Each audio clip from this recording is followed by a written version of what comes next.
मैं अब कुछ अपडेट लेकर के आया हूं आप लोगों के लिए।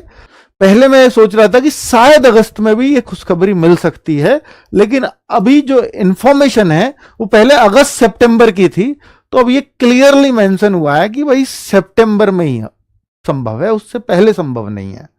और ये वैकेंसी का भी जो आइडिया, देखो मैंने लिखा भी एक, एसआई के कितने पद आ सकते हैं, क्योंकि मुझे इस बात का भी इनपुट मिला।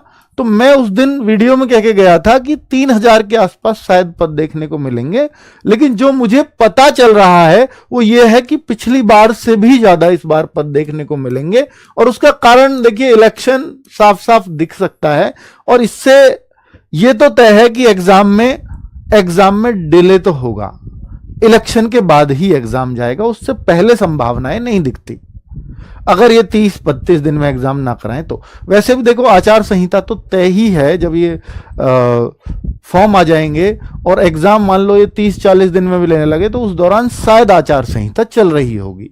और अगर आचार संहिता चल रही होगी तो आचार संहिता में एग्जाम कराने के लिए मना नहीं है, पर वो बहुत सारी और भी चीजें में लगी होती है पुलिस फोर्स, तो उस दौरान एग्जाम कराना संभव भी नहीं है।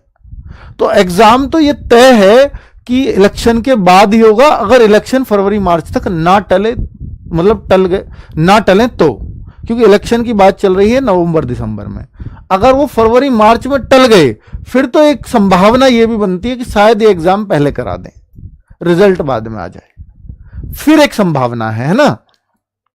तो एसआई के कितने पद हैं? 6 से 7 हजार की मुझे इनपुट मिले हैं कि भाई इतने पद आ सकते हैं, लेकिन एक्यूरेट कुछ भी नहीं है बच्चों। ठीक है, चलो थानेदार बैच कब तक कंप्लीट होगा?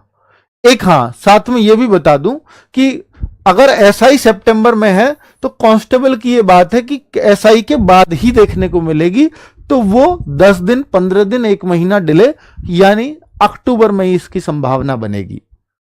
पर ये दोनों ही भर्ती आचार संहिता लागू होने से पहले ये निकालनी है, ये सरकार के एजेंडे में है। ठीक है, ये पता चली है, इसलिए मैंने आपको बोल दिया।